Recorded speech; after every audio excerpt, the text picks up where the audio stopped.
Hello दोस्तों, आज हम देखने वाले हैं क्लास 12th केमिस्ट्री की विलियन चैप्टर का वन शॉट। इसमें नंबर 1 पे है मोलरता से आप क्या समझते हैं।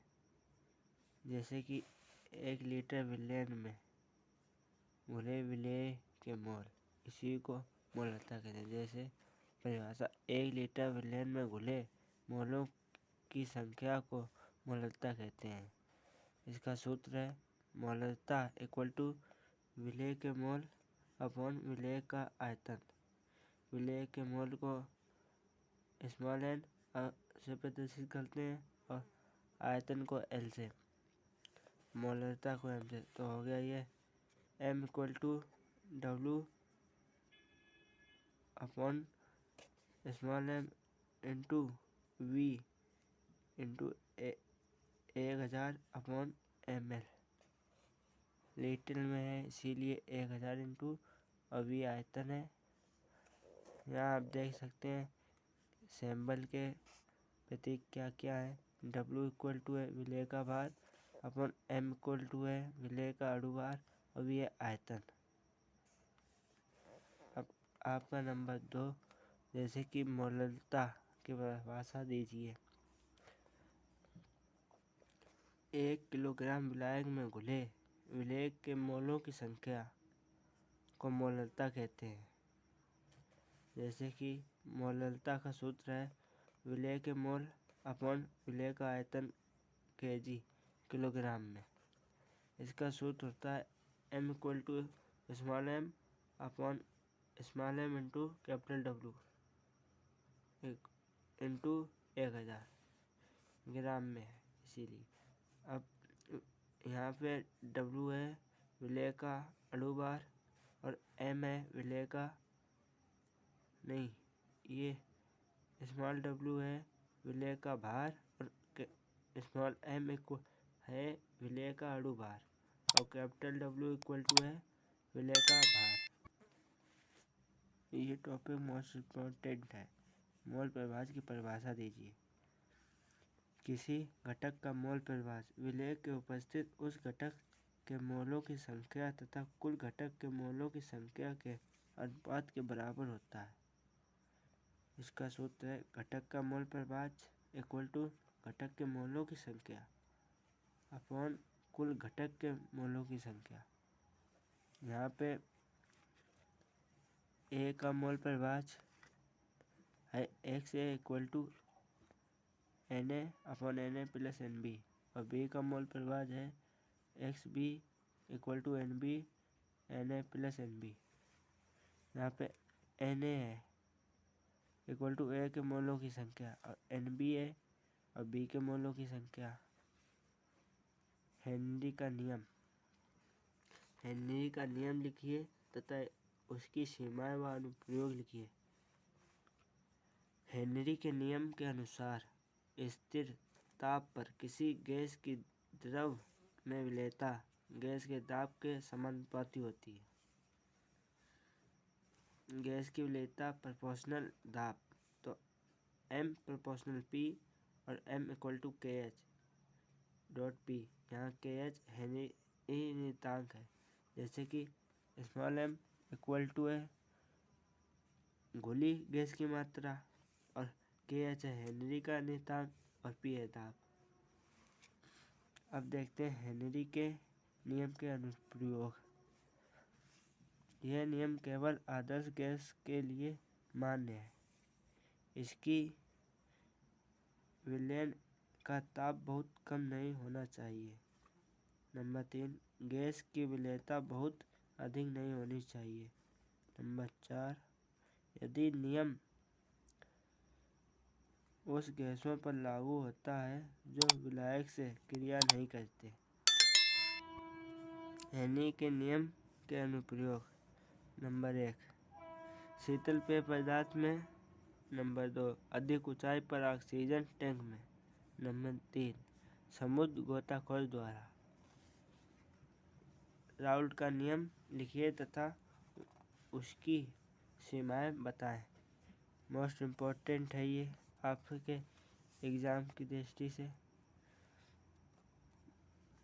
राउल्ट के नियम के अनुसार किसी विलायक में अवाष्पशील विलेय मिलाने पर प्राप्त विलयन के वाष्प दाब का अपेक्षित अवनमन विलेय के मोल प्रभाज के बराबर होता है। यह P not minus P S upon P not equal to N upon small N plus capital N. यहाँ तनु विलयन के लिए है तो N plus capital N equal to N. यहाँ पर अब ऐसे बन जाएगा सूत्र जैसे P not minus P S upon P not equal to N upon N plus N upon N, क्योंकि small N plus capital N equal to capital N, यहाँ पे ये आ गया तभी। अब इसका सूत्र बन जाएगा N small N equal to W small W upon small M, capital N equal to capital W upon capital M. इसी से P not minus P S upon P not equal to small W upon small M into capital M upon capital W. यहाँ पे इन सैम्पलों के प्रतीक देख लेते हैं। जैसे पी नॉट शुद्ध विलायक का वाष्प दाब, पी एस विलायक का वाष्प दाब, स्मॉल डब्ल्यू विलेय का भार, स्मॉल एम विलयन का अणु भार, कैपिटल डब्ल्यू विलायक का भार और एम कैपिटल एम विलायक का अणु भार। अब देख लेते हैं राउल्ट के नियम की सीमाएं। यह तनु विलयन पर लागू होता है। नंबर 2, यह अवाष्पशील पदार्थ के विलयन पर लागू होता है। नंबर 3, यह विद्युत अपघट्य के विलयन पर लागू नहीं होता है।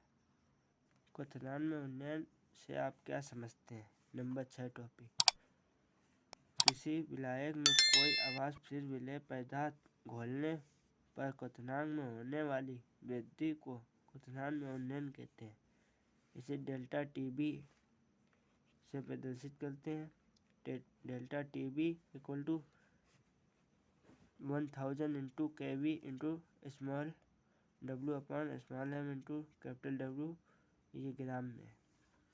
यहाँ पे आप प्रतीक देख सकते हैं। जैसे डेल्टा टीबी है क्वथनांक में उन्नयन और के बी है मोलर उन्नयन स्थिरांक, और यहाँ पे स्मॉल डब्ल्यू विलेय का भार और एम इक्वल टू है विलेय का अणु भार और कैपिटल डब्ल्यू है विलायक का भार। अब हम देख लेते हैं नंबर 7, हिमांक में अवनमन से आप क्या समझते हैं? किसी विलायक में कोई अवाष्पशील पदार्थ घोल देने पर जो हिमांक में कमी आती है उसे हिमांक में अवनमन कहते हैं। इसे डेल्टा टी एफ से प्रदर्शित करते हैं। Delta T F equal to 1000 into K F into W upon M into capital W.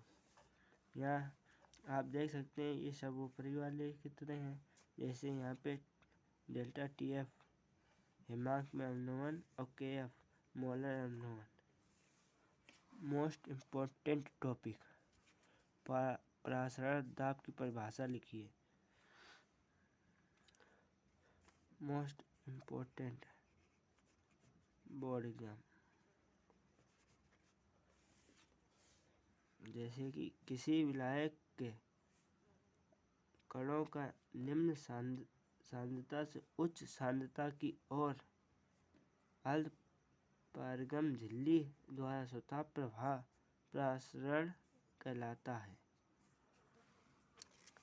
Gas समीकरण से pi V equal to N R T, इसको ऐसे भी लिख सकते हैं pi equal to N upon V R T, और इसको ऐसे भी लिख सकते हैं pi equal to C R T, और इसको ऐसे भी लिख सकते हैं pi equal to W upon M. ये टॉपिक है वान हाफ गुणांक किसे कहते हैं?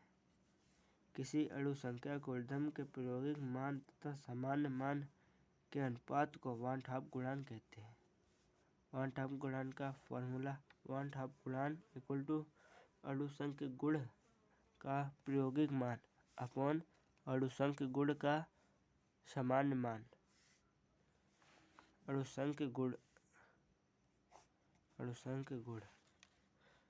वाष्प में अपेक्षित अवनमन। नंबर 2 क्वथनांक में उन्नयन। हिमांक में अवनमन। प्रसारण दाब।